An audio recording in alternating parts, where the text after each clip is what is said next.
The train was already crowded when it rolled into the station. Late evening beneath Harlem. The hour when the city begins to slow, but never truly rests.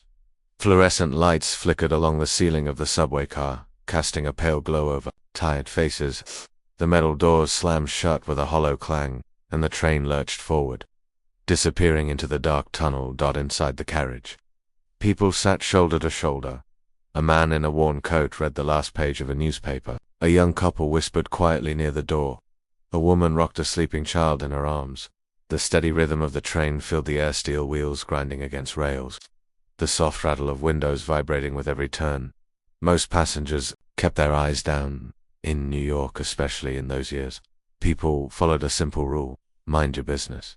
The train sped through the darkness beneath the city. Harlem above them was still alive, music drifting out of clubs, laughter echoing through narrow streets, but down here in the subway tunnels, everything felt more distant, more enclosed. Then something shifted. It started with voices. 3 men moved closer to a woman standing in the center aisle of the car. Their footsteps were slow, deliberate. One leaned casually against a metal pole, blocking her path. Another stood behind her, arms folded. Their tone was light at first, but the passengers nearby could hear the edge beneath it. Mockery. The woman remained calm, her posture straight, her coat neatly buttoned against the evening chill that still clung to the underground air. She kept her gaze forward, refusing to give the men the reaction they seemed to want. But they continued. One of them laughed. Quietly, another leaned closer. Passengers noticed the tension immediately. Yet no one moved. Not because they agreed with what was happening, but because everyone understood the same silent truth: getting involved could make things worse. Especially in Harlem. A man seated near the back of the car glanced up briefly, then lowered his newspaper again. Another passenger turned his head toward the window, pretending to watch the tunnel walls blur past. The train continued forward, steel against steel, rattle, echo, and then one passenger stood. The movement was small, almost unnoticed at first. But slowly, people began to look up. He was seated near the far end of the bench seat.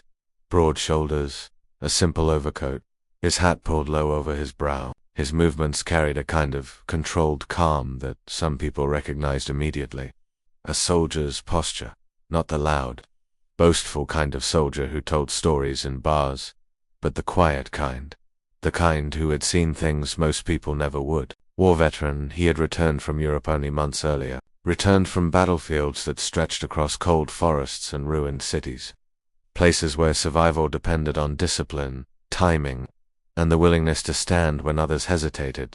Compared to war, a subway confrontation should have meant nothing, but something about this moment felt wrong. Perhaps it was the way the 3 men surrounded that woman. Perhaps it was the way the entire train pretended not to see. The veteran slowly folded his newspaper. The paper crackled softly in his hands. The men continued speaking to the woman. Louder now, more confident. One reached out, brushing his fingers against the metal pole beside her. Another laughed. The veteran stood, not abruptly, not with anger, just calmly. His boots touched the vibrating floor of the subway car as he stepped into the aisle. The train screeched through another bend in the tunnel. The lights flickered briefly. Passengers watched. Some leaned forward slightly. Others held their breath. The veteran walked toward the group. His pace was steady, unhurried. A man who had already learned something important about confrontation often speaks louder than threats. He stopped a few feet from the woman. Then he stepped forward again. Now he stood directly between her and the 3 men. The subway car fell quiet. Even the men seemed surprised. One of them tilted his head slightly. Studying the stranger, the veteran spoke. His voice was calm. Leave her alone. No shouting, no dramatic gesture, just for simple words for a moment. Nobody moved. The tension in the air tightened like a rope being pulled from both ends. The men exchanged glances. One chuckled under his breath. Another stepped forward. You've got a problem, he asked. The veteran didn't move. No, he replied calmly. You do. The response was quiet, but something about the way he said it changed the atmosphere in the car. The passengers could feel it. This man was not bluffing. Not posturing, just certain, the kind of certainty men carry after surviving battlefields. One of the men stared at him for a long moment. Perhaps he saw something in the veteran's eyes. Perhaps he simply calculated the situation, the witnesses, the confined space, the uncertain outcome. Whatever the reason, the balance shifted. But before anything else could happen, something unexpected occurred. The woman placed a gentle hand on the veteran's arm. Her touch was light, almost calming. "It's all right," she said softly. Her voice was controlled, composed, but her eyes told a different story. Some passengers later said they saw concern there, not fear for herself. Concern for him. The men hesitated. One of them muttered something under his breath. Another shook his head slowly, reluctantly. They stepped back. The tension in the subway car eased. The train continued forward, rattling through the darkness beneath the city. The veteran stepped aside. The moment seemed over.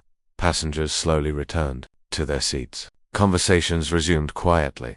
Newspapers lifted again. Just another strange moment in a city full of them. But before the train reached the next station, the woman turned toward the veteran. For a moment they stood face to face. She studied him. "Carefully, you didn't have to do that," she said. The veteran shrugged slightly.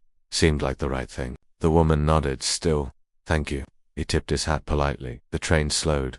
Metal brakes screeched against the rails. The doors slid open. Passengers stepped onto the platform. The veteran walked toward the stairs without looking back. Behind Hune, the woman remained standing near the train doors for a moment, watching. Some say she wanted to warn him. Others believe she understood.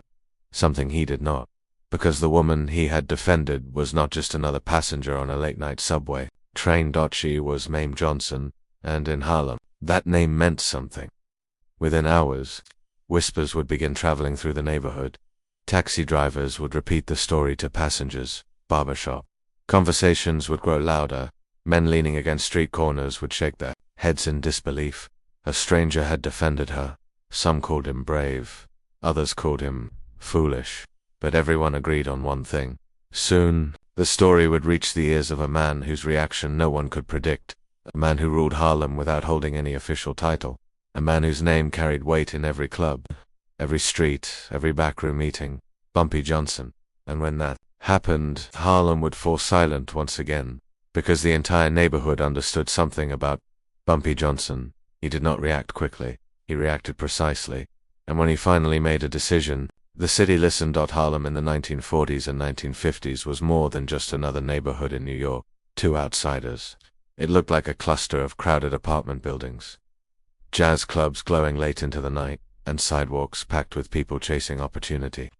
But to those who lived there, Harlem felt different. It had its own rhythm, its own rules, and its own power structure during the day.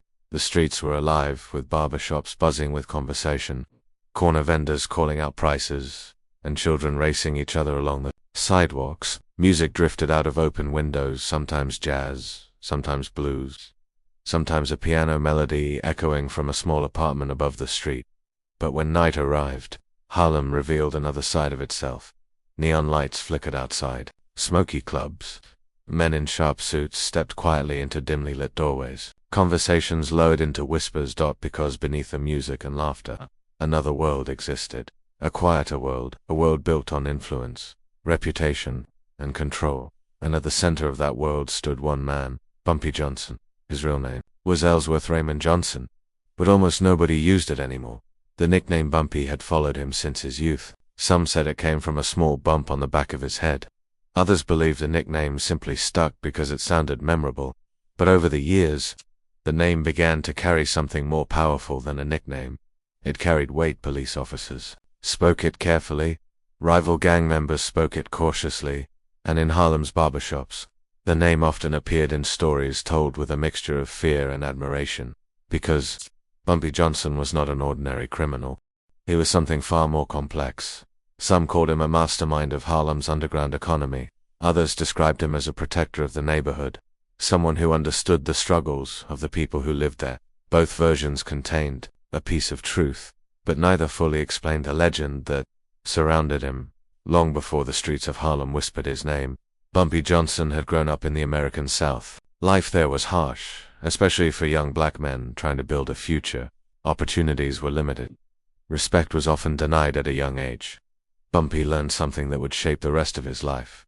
If the world refused to give you power, you had to create it eventually. He moved north to New York City. Harlem was changing at the time. The Harlem Renaissance had transformed the neighborhood into a cultural powerhouse. Writers, musicians, and thinkers all gathering in the same streets. But behind that cultural explosion, another kind of competition was unfolding. Control of the streets, control of businesses, control of the underground economy that moved quietly through the neighborhood after dark. It was a dangerous world, one that rewarded intelligence as much as strength. And that was where Bumpy Johnson proved he was different from the men around him. Many criminals relied only on violence. Bumpy relied on strategy. He studied people carefully. He listened more than he spoke, and when conflicts appeared, he rarely rushed into action. Instead, he waited, calculated, and then moved with precision. Those who underestimated him often regretted it, but the stories about Bumpy Johnson didn't focus only on power, They focused on something else, something unexpected. Books, yes, books. During one of his prison sentences early in life, Bumpy spent long hours reading, while other prisoners played cards or passed time in the yard. He sat quietly with novels, philosophy texts, and poetry. Some guards found it strange. Some inmates found it amusing. But over time, people realized something important. Bumpy Johnson wasn't just learning how to survive. He was learning how the world worked. He studied history, politics, human behavior. And when he finally returned to Harlem, he carried more than street experience with him. He carried knowledge. That knowledge helped him build alliances. Perhaps the most famous alliance came when he began working with Stephanie St. Clair, a powerful figure who controlled Harlem's numbers. Racket. Claire was known for her intelligence and fierce independence. She saw something in Bumpy Johnson that others missed. Discipline. Loyalty. And a mind capable of navigating Harlem's complicated underworld. Their partnership helped shape the balance of power in the neighborhood for years. But even as his influence grew, Bumpy maintained a certain code. He rarely acted impulsively, he rarely raised his voice, and he never forgot two things: respect and loyalty. In Harlem, those two values mattered more than anything. People who showed loyalty were remembered. People who showed disrespect were not forgotten.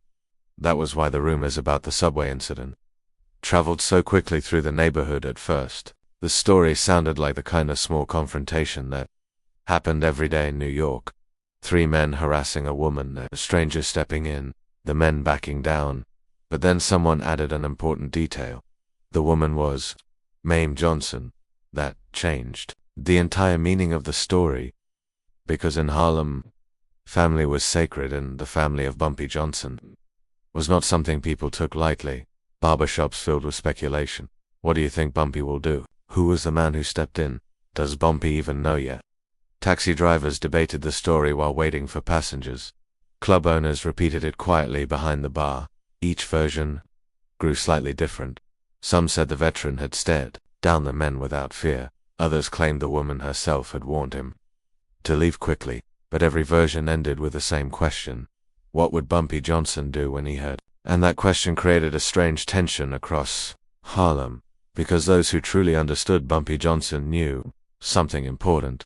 He was not the kind of man who reacted immediately. He believed in timing, precision, and reputation. If someone insulted him publicly, he might wait days before responding. Not because he was afraid, but because patience made the response stronger, more memorable. That was how legends were built, not through chaos, through control. So, when the subway story began spreading across Harlem, something unusual happened. People didn't panic. They didn't expect gunfire or immediate retaliation. Instead, they waited. They waited because they knew the story would eventually reach one place: the quiet rooms where Bumpy Johnson spent his evenings discussing business with trusted associates. And when it did, everyone believed something important would happen. Nobody knew exactly what. But in Harlem, experience had taught people a simple truth. When Bumpy Johnson finally made a decision, the entire neighborhood would feel it.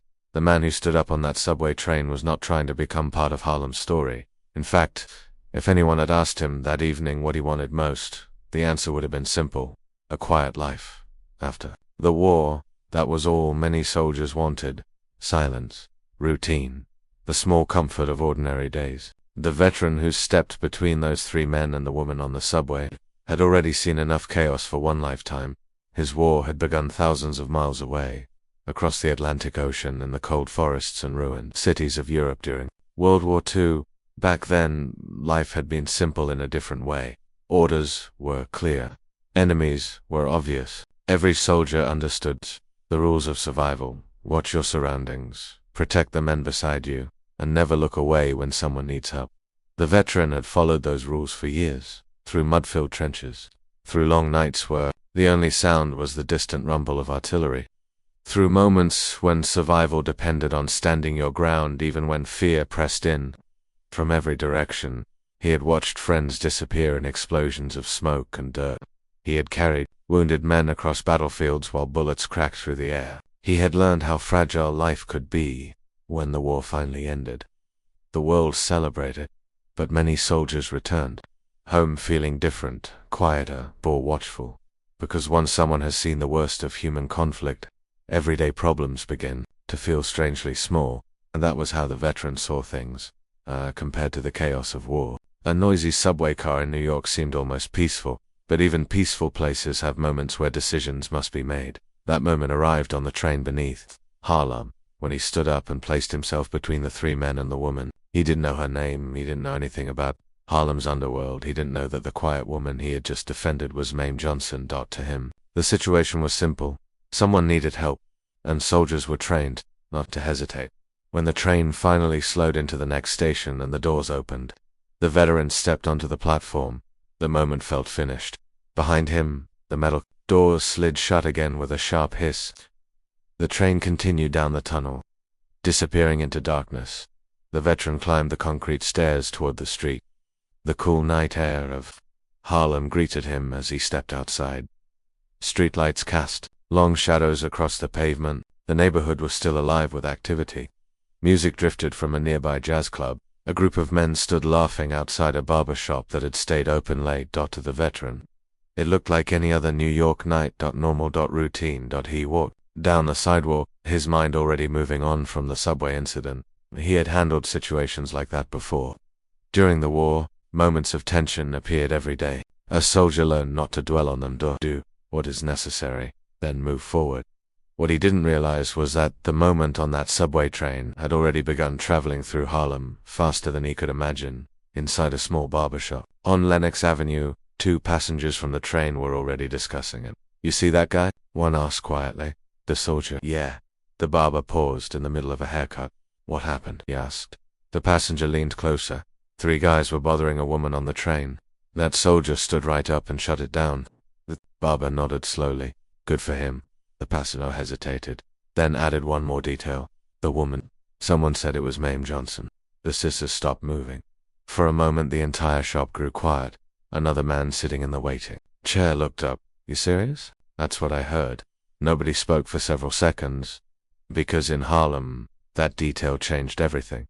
Meanwhile, the veteran continued walking through the neighborhood without noticing the growing ripple behind him. He stopped at a small diner near the corner. Inside, the smell of coffee and fried eggs filled the air. A few late-night customers sat along the counter. A radio played softly in the background. The veteran ordered coffee and sat quietly.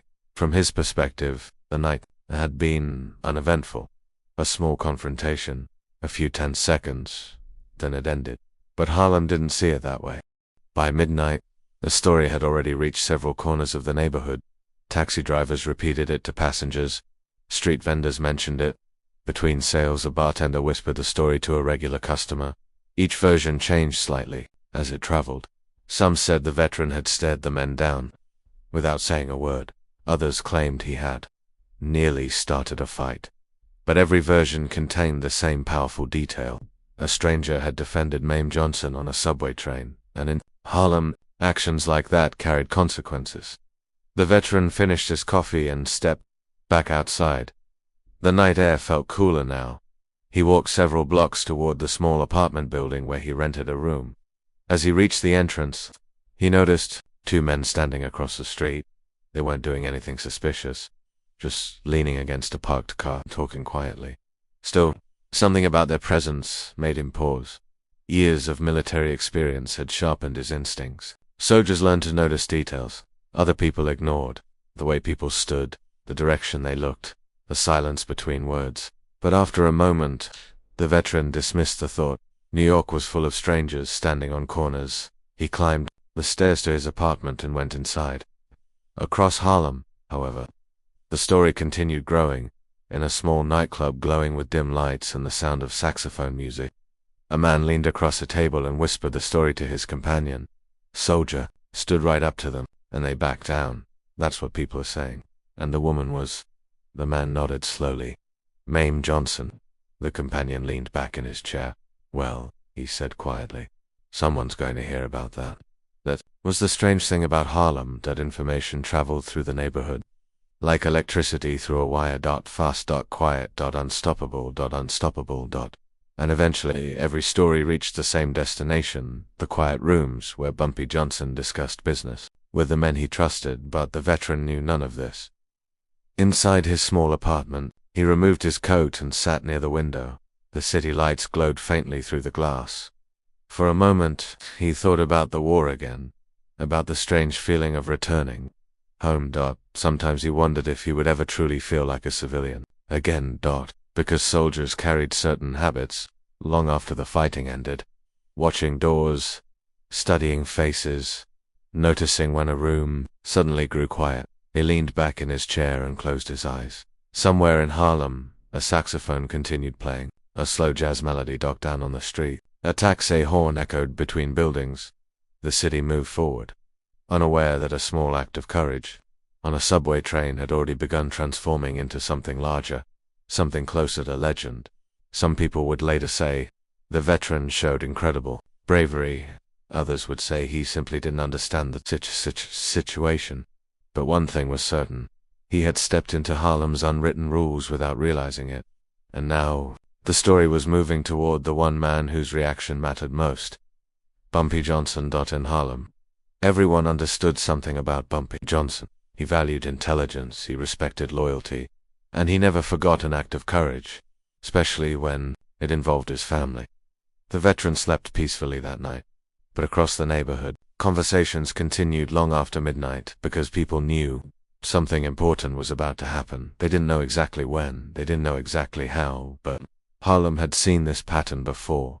A small moment, a quiet decision, then a response that turned the entire story into a legend.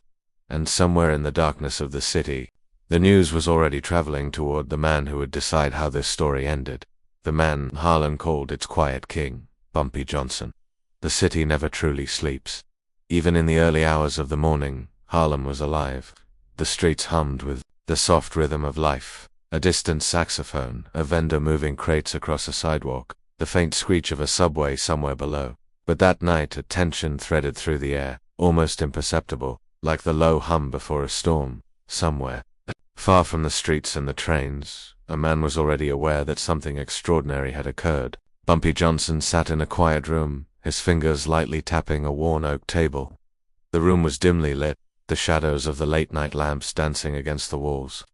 He was not alone. Trusted associates lingered nearby, quietly discussing minor business matters, but his mind was elsewhere. Something had reached him, something unusual. The first message arrived softly, almost like a whisper. Not through police reports or newspapers, not through official channels. Harlem itself delivered the news. It started in the small, smoke-filled barber shops. A passenger from the subway recounted what had happened. The details were fragmentary at first. 3 men harassing a woman, a stranger intervening. But the story carried weight, because someone added the crucial detail that transformed a simple subway altercation into a matter of honor. The woman was Mame Johnson. Rumors spread like wildfire. The way information moved through Harlem was subtle but unstoppable. A newsstand vendor would hear it from a cab driver. A cab driver would tell the bartender at the corner club. Musicians, waiters, shopkeepers all became unintentional messengers. By the time the story reached the loyal associates who frequented Bumpy Johnson's inner circle, it had grown. The soldier's quiet courage became legendary almost immediately. People emphasized different details, some exaggerating the confrontation, others focusing on the calm dignity of the veteran. But the core fact remained unaltered. A stranger had defended Mame Johnson. Bumpy Johnson, a man known for his measured approach, did not react immediately. Those who had followed his story understood this pattern. Impulsive men acted quickly, often leaving chaos in their wake. Bumpy had always been different. He calculated, he observed, and then he responded. That was how he maintained control, how he instilled fear, and how he commanded respect without raising his voice. He leaned back in his chair, steepling his fingers. His eyes, sharp and focused, reflected an understanding that extended beyond the immediate facts. Who were the men who had harassed his wife? What subway line had this occurred on? And most importantly, who was the soldier who had intervened?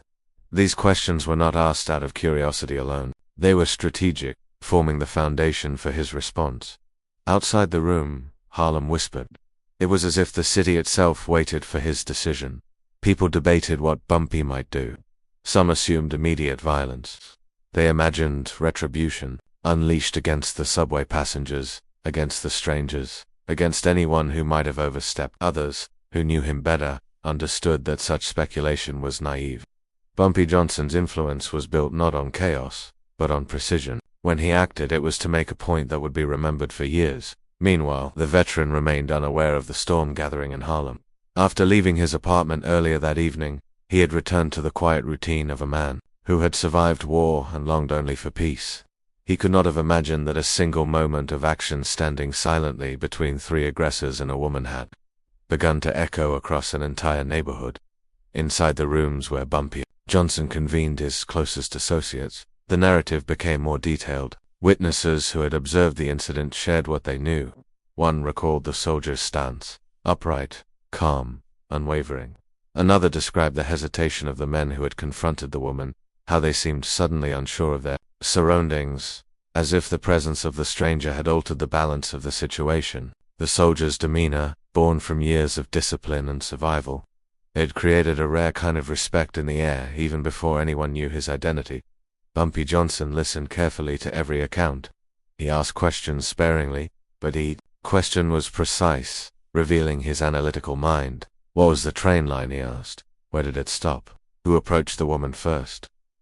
His inquiries were not accusatory, asterisk. They were meticulous, aiming to understand every angle, every detail that might influence the next steps. He understood that information was power. The neighborhood, meanwhile, braced itself. The air of suspense was palpable. Harlem had seen Bumpy Johnson act before. When insult or disrespect touched his family, he responded, but always on his own terms. There was never a rush. He let stories simmer, he observed, and when he acted, the result was always unforgettable. People did not just fear him, they respected him. Respected here in Harlem was as vital as currency. As the night deepened, the ripple of the subway incident became waves. Conversations in the neighborhoods, cafes, and clubs returned repeatedly to one point. A soldier, a stranger, had confronted men who had dared to harm a woman, and that woman was the wife of Harlem's most feared figure. Some speculated whether this soldier knew who he was challenging. Others insisted he could not have known. But all agreed on one thing: the courage he displayed had changed the energy of the city streets. Bumpy Johnson understood something even the onlookers could not. He knew that courage, when recognized and respected, could be turned into an ally. It was a rare commodity in Harlem, one that most men squandered. But those who wielded it properly could command loyalty and forge unexpected alliances. He thought of the soldier and the implications of his actions. What did it mean that a man, unknown and untested in Harlem's complex social hierarchy, had stood up without hesitation to defend a woman connected to him? Some believed that the veteran's action would provoke Bumpy to immediate retribution. They assumed that fear would dictate the response, as it did for lesser men. But Bumpy Johnson's response was already forming not out of anger, but out of strategic calculation. The value of courage, of integrity, and of loyalty had long been part of his philosophy. The soldier had unwittingly demonstrated qualities that Bumpy respected. And respect, once given, could shift the balance of power in subtle, profound ways. Through the night, Harlem continued to move. Streetlights cast shadows along empty avenues. Occasional footsteps echoed in the distance. The quiet murmurs of people discussing the event created a soundtrack of anticipation. Word of the subway confrontation passed from mouth to mouth, growing with each retelling. The city itself seemed to hold its breath, waiting for the outcome. Bumpy Johnson remained still in his room, weighing possibilities. Every action had a consequence. Every decision could ripple through Harlem in unexpected ways. The soldier's courage was undeniable, but the man was unknown. How would he respond if contacted? How would he interpret the situation? Would he understand the weight of what he had done, or would he remain oblivious to the legend he had become? Part of early morning, The message had fully crystallized in Bumpy Johnson's mind. The situation required more than a simple reaction. It demanded a response that was both measured and unforgettable. The soldier had acted without knowledge of Harlem's rules, but Bumpy would act with complete understanding of consequences, timing, and symbolic power. He knew that this was an opportunity not for vengeance, but for something far rarer. As daylight approached, Harlem's streets began to awaken. Shopkeepers lifted shutters. Street vendors arranged their goods. The city exhaled, unaware that the tension of the previous night was still present, suspended in the air like electricity. The story of the soldier and the subway confrontation continued to circulate, gaining momentum, reaching ears that mattered most. Bumpy Johnson prepared himself to engage with the situation personally. He considered the soldier's character, the implications of his actions, and the statement Harlem would perceive from any choice he made. The decisions to be taken were not just tactical, they were symbolic. The veteran's bravery had triggered a chain reaction that would redefine respect and loyalty. In the neighborhood, by mid-morning, Bumpy's inner circle had completed the initial inquiries. He had learned the soldier's identity, his background, and the basic facts of the confrontation. The clarity of the information allowed him to craft a response that was deliberate, precise, and designed to leave a lasting impression. Every question he had asked during the night's discussion now had an answer, and every answer contributed to a strategy that was both practical and legendary. Harlem itself, unaware of the full plan, continued its usual rhythm. People went about their business, yet the air carried an undercurrent of anticipation. Whispers of the subway incident persisted. Everyone knew the story would reach Bumpy Johnson's ears, and everyone knew that when it did, the streets would feel the impact. By the end of the day, the message had not just reached Bumpy, it had crystallized in his mind into a form of strategy. The neighborhood could expect something unique, something that would turn a single act of courage into a legend, and for those who truly understood Bumpy Johnson, the anticipation was both thrilling and terrifying, because the man who ruled Harlem did not act out of impulse. He acted with purpose, with precision, with awareness of the subtle dynamics of fear, respect, and loyalty.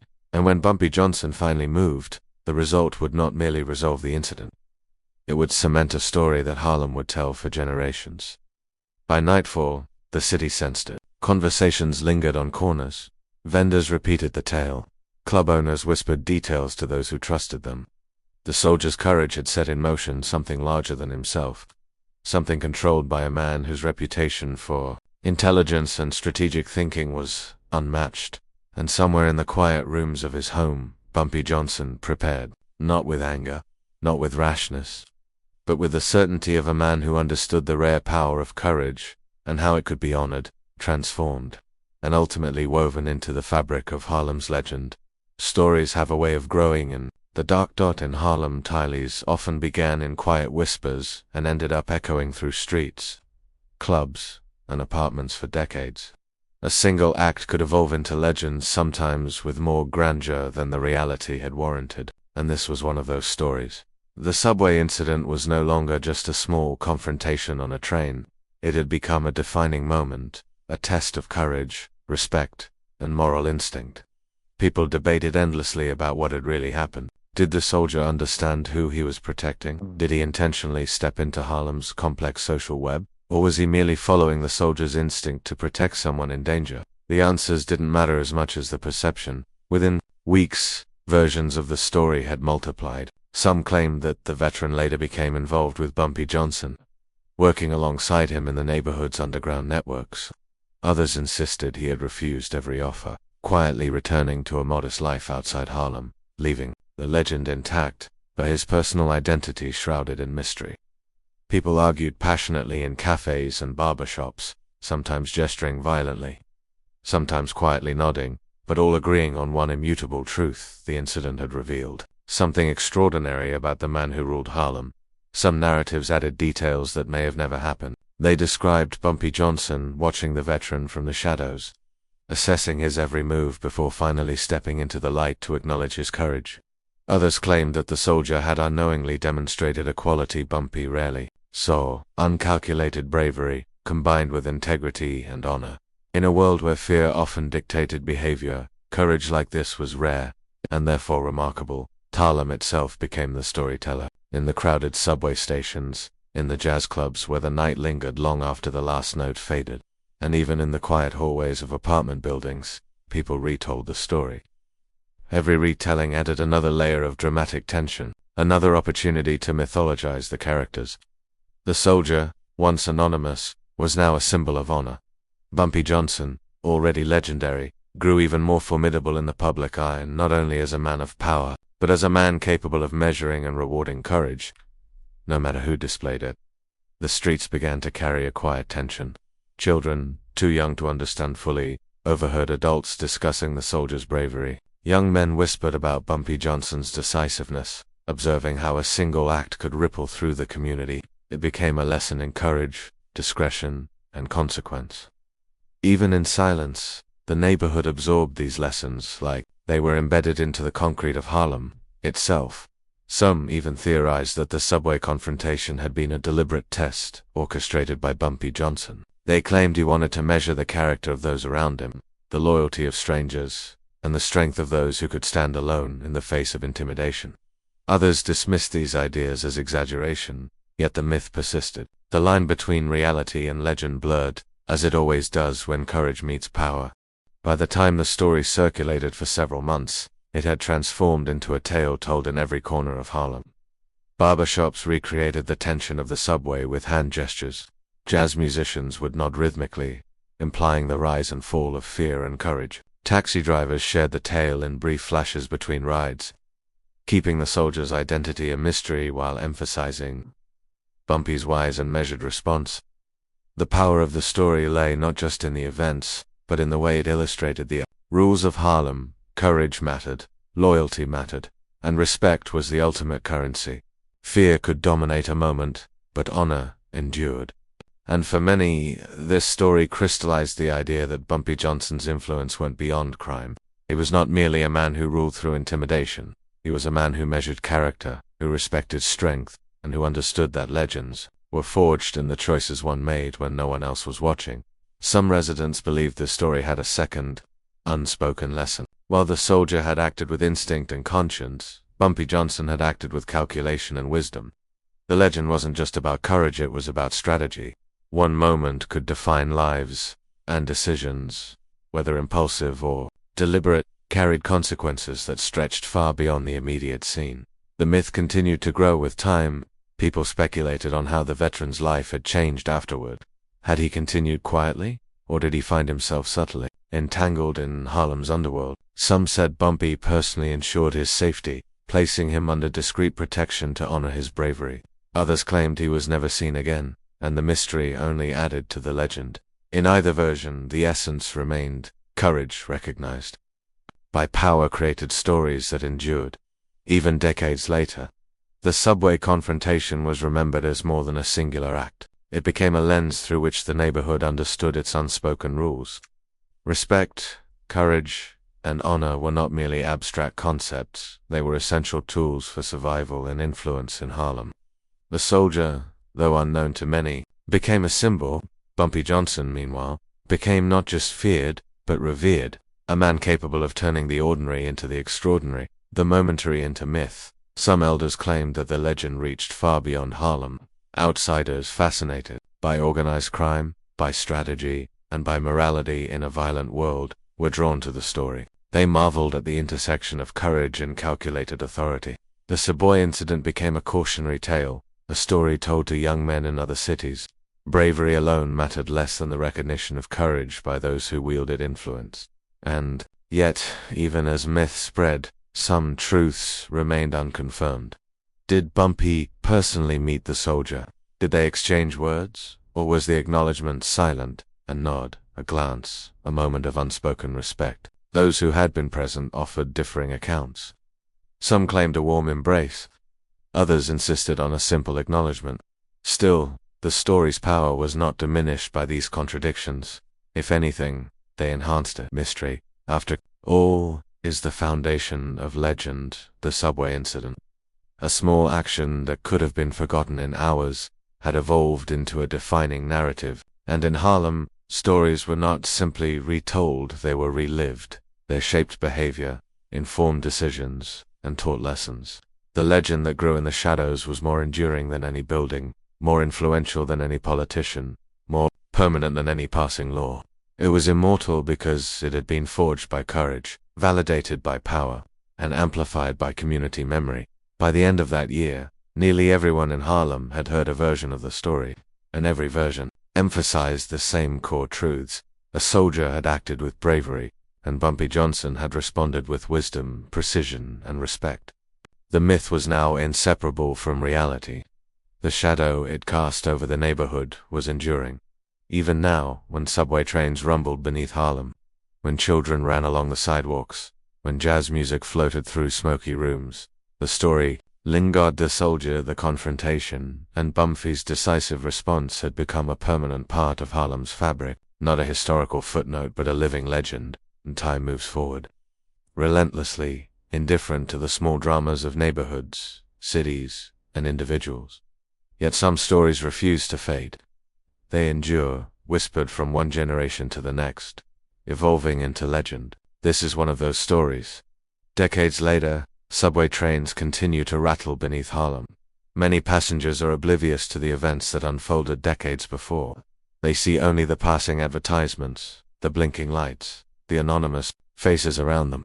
But the memory of that subway incident, and the lessons it carried, remain embedded in the neighborhood like invisible ink. For those who listen carefully, Harlem itself continues to tell the story. It is a story not of crime but of principle, not of chaos, but of order. It began one night when 3 men harassed a woman, and a stranger, a soldier, returned from war. Up in defiance, his identity was secondary, his courage was primary, and the ripple effect of that courage traveled far beyond what he could have imagined at the same time. It is a story of Bumpy Johnson, the man whose name alone commanded respect across the city. His response to the subway incident transformed a simple act into a defining legend. He did not react with rage, nor did he act impulsively. Instead, he measured every detail, every nuance, and chose a path that amplified the significance of courage, honor, and respect. His decision created a template for how power and morality could coexist in a neighborhood where both were desperately needed. In the years that followed, older residents of Harlem recounted the story to younger generations. They did so not to glorify violence, but to teach values that were often overlooked. Courage in the face of intimidation, respect for others, and the understanding that true influence is built on wisdom, not mere force. Children listened, wide-eyed, imagining a stranger confronting danger and a man of power responding not with wrath, but with acknowledgement. Even the jazz clubs, once the epicenters of nightlife, carried echoes of the story. Musicians played subtly, invoking the rhythm and tension of that night. The story became almost musical, a tale of anticipation, action, and resolution, layered with moral complexity. It was retold in pauses between notes, in the nods of dancers, in the quiet attention of patrons who understood the weight of a single, courageous act recognized by authority. Some residents insisted on the mythic aspects of the tale. They claimed the subway confrontation had been a test. Others suggested Bumpy Johnson had anticipated the soldier's courage, orchestrating circumstances to evaluate character. The historical truth mattered less than the lesson the story provided. Actions have consequences, and recognition of integrity is more powerful than fear. Even outsiders fascinated by Harlem's underworld were drawn to the story. Writers, journalists, and historians attempted to trace the exact sequence of events. But the more they searched, the more the tale resisted definitive explanation. That resistance only added to its legendary status. Mystery, after all, makes stories last. The legend endured not because it was sensational, but because it was universal. Everyone could relate. The small act of courage, the moral choice, the wise acknowledgement of bravery, and the enduring consequences of those choices. The narrative transcended time, place, and circumstance. It became more than a subway incident. It became a lesson etched into the collective consciousness of Harlem. For the people of Harlem, the story serves as a reminder that influence is not always demonstrated through domination, but through discernment. That courage is valuable, not just when displayed in extraordinary circumstances, but when recognized and honored appropriately. And that legends are crafted not in the moment, but in the ripple effects that stretch far beyond what anyone might expect. Even today, when the city moves and the trains rumble beneath, the story is present in the subtle gestures, in the nods of respect between neighbors, in the cautious admiration of those who know the history. Bumpy Johnson's name still carries weight, not just because of fear, but because of wisdom. The soldier's courage remains a symbol, timeless and untouchable, a demonstration that a single act, however small, can resonate through decades. Harlem still tells the story because it matters, because it teaches the same lessons that Bumpy Johnson embodied: respect, patience, strategy, and the recognition that true power is measured not only by action, but by the choices one makes in moments that define character. Some say the subway encounter was a fleeting moment in time. Others believe it was the beginning of a legacy that continues to shape the neighborhood today. But everyone agrees on one point: the story is immortal. And for Harlem, that is all that matters. The story lingers like a shadow beneath the city. Its lessons are subtle, but unmistakable. Courage matters. Honor matters. Respect is more than currency. It is a force that can influence a neighborhood, shape behavior, and forge legends. And in the end, that is why Harlem still tells the story, because moments of courage and wisdom, when recognized and amplified, never truly fade. They echo through time, they shape communities, they create legends. And this story of a war veteran, a subway confrontation, and Bumpy Johnson's calculated respect will continue to echo, quietly, forever, beneath the streets, and in the hearts of those who understand what it truly means to act with honor. Section 8, The Lasting Impact, Extended Cinematic Chapter, approximately 700 words. Harlem moves in rhythms older than most can name. Its streets hum with life, its sidewalks whisper stories, and its walls remember even the quietest footsteps. But some stories leave an imprint that transcends time. The subway incident, the soldier, the confrontation. The Quiet Acknowledgement by Bumpy Johnson was one such story. Years passed, neighborhoods changed, shops closed, new ones opened. Jazz clubs faded into memory, replaced by neon lights and different music. Yet, the memory of that night persisted. Older residents still told it to younger ones, sometimes embellishing details, sometimes speaking with careful reverence. The soldier's courage had become a symbol, and Bumpy Johnson's measured respect became a blueprint for how power and morality could intersect in a world where fear often reigned. The story's endurance lay in its simplicity and its resonance. Courage had been recognized. Integrity had been rewarded. A moment that could have ended quietly had instead transformed into a lesson for an entire neighborhood. Children, who grew up hearing the tale, learned the unspoken rules of honor: stand up when it matters, respect others, and recognize bravery wherever it appears. It was a subtle education in morality and strategy, delivered without lectures or sermons. Embedded into the very culture of Harlem, some historians argue that the subway incident helped define a new era for the neighborhood. Bumpy Johnson's legend expanded not merely as a figure of criminal authority, but as a man whose judgment, wisdom, and understanding of human character set him apart. He had demonstrated that true power was not about domination alone. It was about knowing when to act, when to wait, and when to honor courage. Even in a stranger, the soldier, whose name remained largely unknown to the public, became more than a man. He became an archetype, a representation of the ordinary individual stepping into extraordinary circumstances. And his story, intertwined with Bumpy Johnson's response, became a testament to the idea that small choices could ripple outward, creating consequences far larger than the original act. Even today, the subway moves through Harlem, carrying commuters, oblivious to the legend beneath their feet.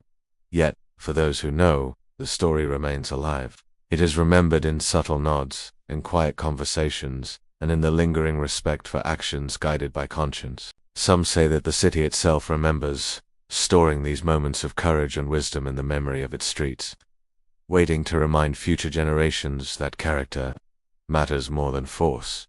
The impact of that night is also visible in the culture of Harlem itself, the way neighbors watch over one another, the way loyalty is valued, the way bravery is acknowledged not with immediate retaliation, but with measured respect. That night became more than a tale of a subway confrontation. It became a moral compass, a legend that guides behavior in small, almost imperceptible ways. And for Harlem, legends like this are timeless. They persist because they are anchored in human truth, courage, respect, loyalty, and honor. The soldier's act and Bumpy Johnson's response continued to ripple through the neighborhood. Invisible yet undeniable, a reminder that moments of choice shaped the legacy of a place and the people within it. Even as decades pass, the story lives on, in the eyes of elders who witnessed or heard the tale, in the whispers of street vendors, and in the rhythm of jazz that still echoes in old clubs. The memory remains vivid, because in Harlem, stories like this do more than entertain, they teach. They inspire, and they endure. Some say that the true power of that night was not the confrontation itself, nor even the respect shown, but the idea that a single moment of integrity could transcend fear and change the narrative of an entire community. And perhaps that is the lasting impact of the soldier, the subway, and the man who responded with wisdom and honor. In the end, Harlem still remembers. And that is how legends live forever.